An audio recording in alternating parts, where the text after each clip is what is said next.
This story begins with a painting. The painting, La Cordée des Villages. The author, Jean-Baptiste Greuze. Greuze was active during the height of the Enlightenment, a time of extreme change within the fabric of French society. It was art and art criticism that aided in driving this change. The old style of painting focused on depicting classical themes, funded and promoted by the Ancien regime. This was personified in the artist Nicolas Cochin, who was the head of the French Royal Academy. He directly opposed the rising tide of artists like Greuze, who depicted the realistic lifestyle of lower and middle class citizens. These artists sought to promote the ideals of the Enlightenment within their work.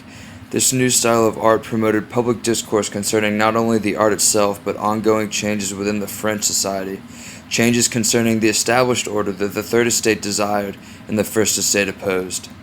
And so our story begins.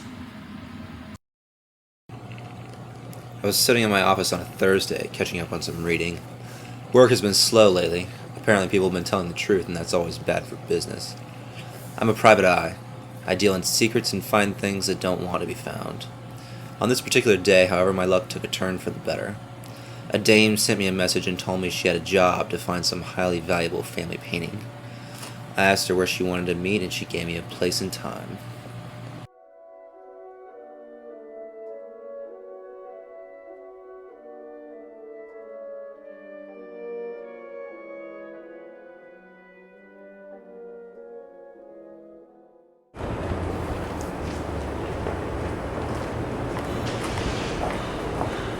Thank you so much for meeting me. I need your help. She spun a sad tale about her family's history and the loss of a painting that was precious to her. Apparently, she was the descendant of the Enlightenment painter Jean-Baptiste Greuze. The last vestige of her family's wealth, La Cordée des Villages, had been stolen the day before it was to go on auction. This was a disaster, as she was counting on the funds from the sale to help her pay off some crushing debts. I told her that I would look into the matter and see what I could find. She thanked me accordingly, and we parted ways.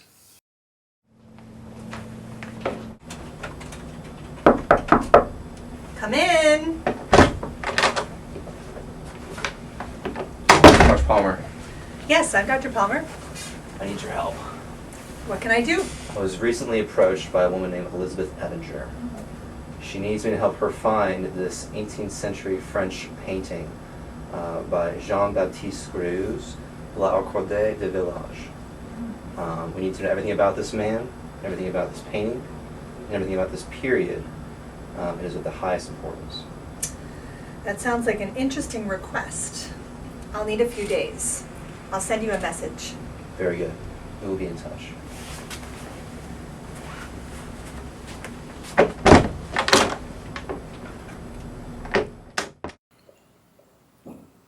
I decided to do a little research of my own while Palmer compiled her information, so I headed to the library to see what I could piece together.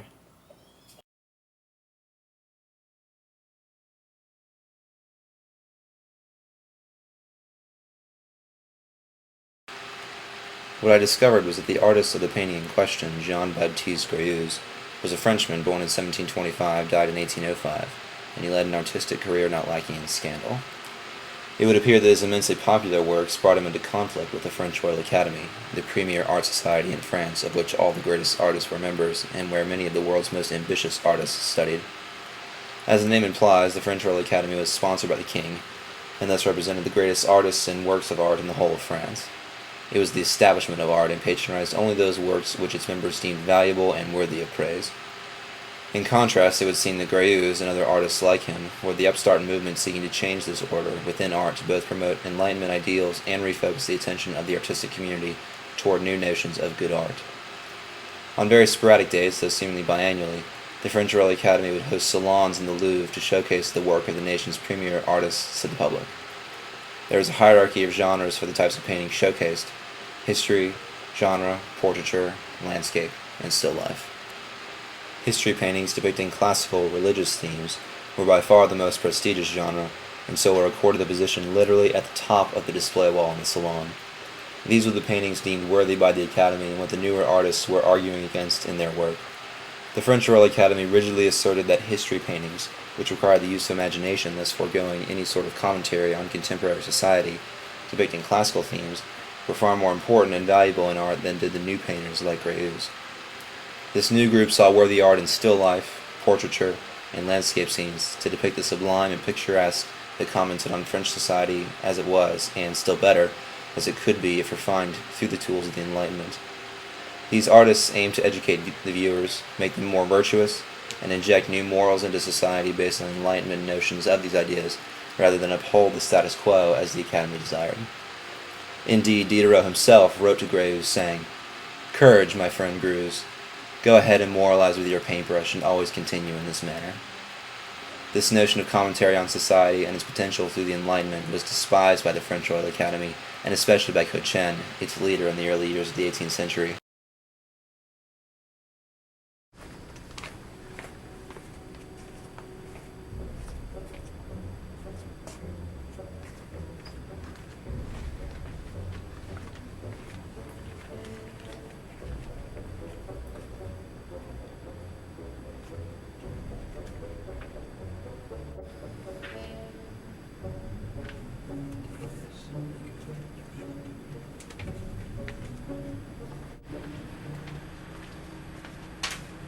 Drop the paper. No, I didn't.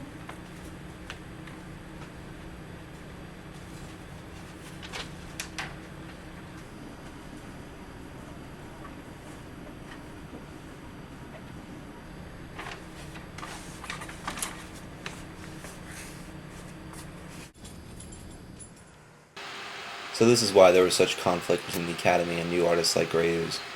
The Academy, led by Cochin and Greuze, saw the medium of art through radically different perspectives. Greuze wanted to use still life, portraiture, and landscape to comment on the flaws in society and how it could be made better, thus using the reason and criticism of the Enlightenment to argue for a better France. But the Academy wanted to uphold and strengthen the established order of traditional views of art through history painting.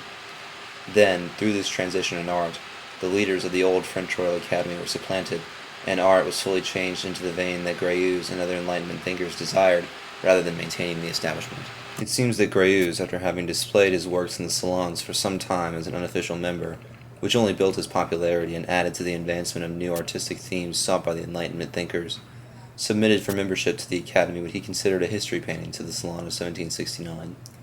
However, the quality of his submission was dubbed by the Directory of the French Royal Academy as only worthy of admission as a genre painter, a far less prestigious position, leading to the falling out between Greuze and the French Royal Academy, and by extension the French monarchy, that he would not attempt to mend until his return to the Louvre in 1804, when the Revolution thrust open the doors of the Academy to the public.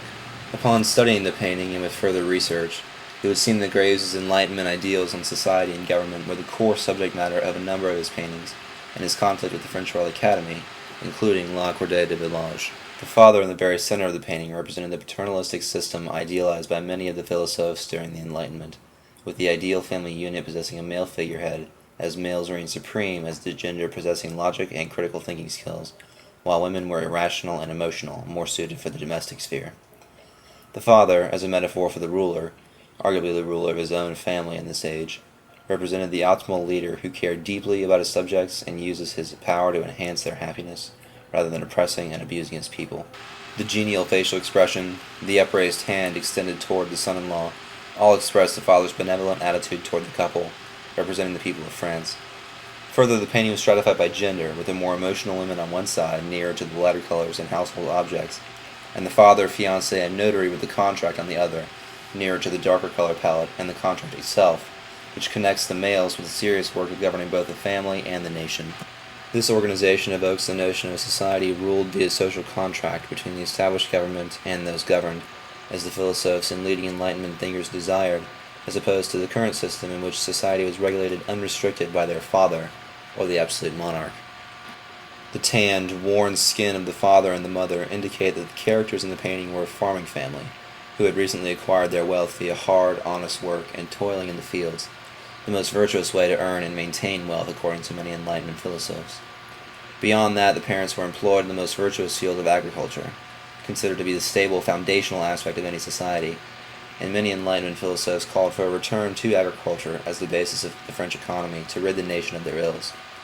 Thus Greuze, along with the new artists challenging the status quo in this period, would work to incorporate these and other Enlightenment themes into his paintings to aid in pushing this discourse on the state and direction of French society toward the end that the philosophes wished to see France transform into. And thus the plot thickens. I know most of the thieves and back alley hoodlums in this town, mainly through the virtue of my job. I line their pockets and they supply me with whispers to track down cold, hard facts. Usually when a theft like this occurs, it can only be one or two people, and I had a pretty good idea of who would know the thieves. Patrick Gray was his name, and nary a shadier individual had ever walked the streets of this town. The perfect informant. Jason, how are the wife and kids? Knock it off, wise guy. I need some information about this painting.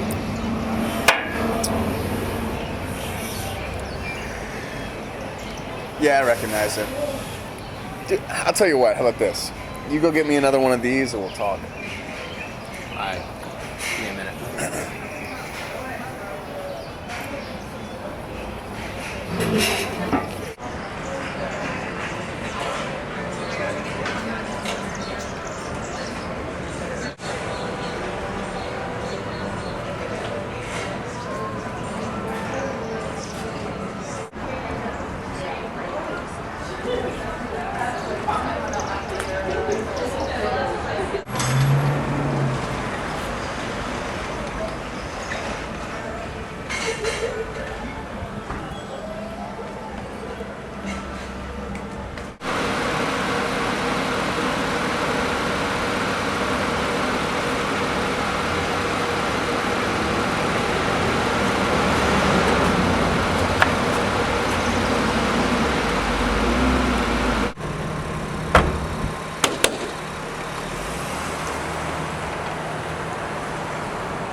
Dr. Palmer.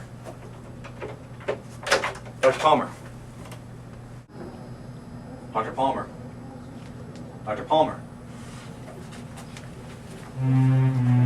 Dr. Palmer.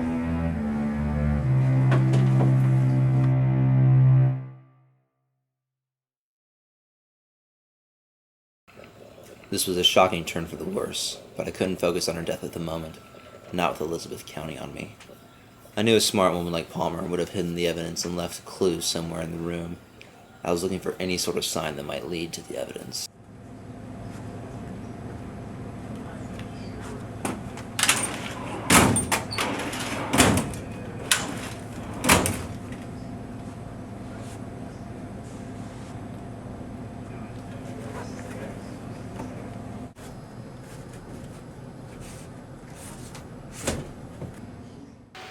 Cochen? What could this mean? Yeah, it's fine. I should be on campus. I have some information you might find useful. Meet me at the warehouse in half an hour.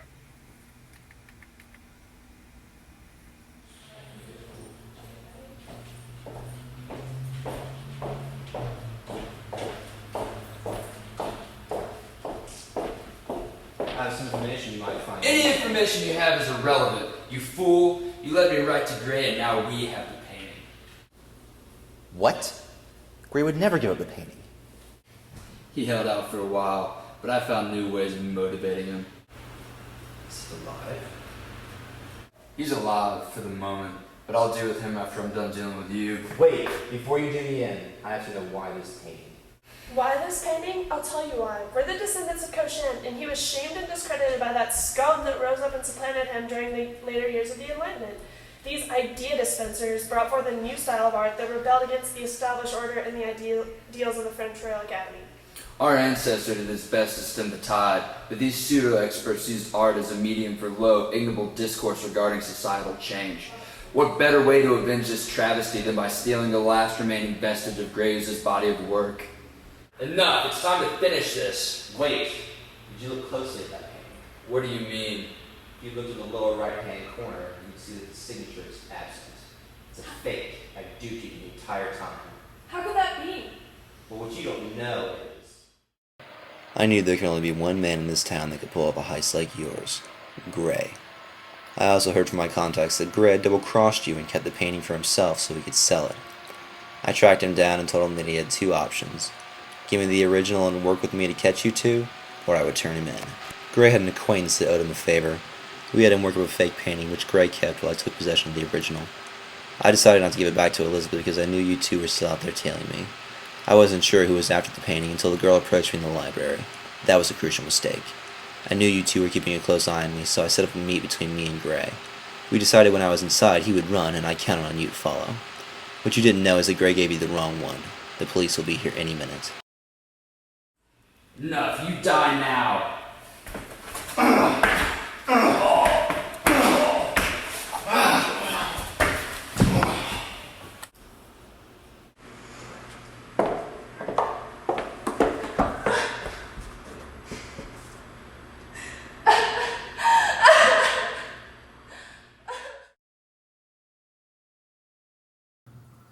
Once the culprits were at the station to serve their sentence, I sent the painting to Elizabeth, after which we met to conclude our business. She paid me my required salary and I never saw her again. Another case in the books.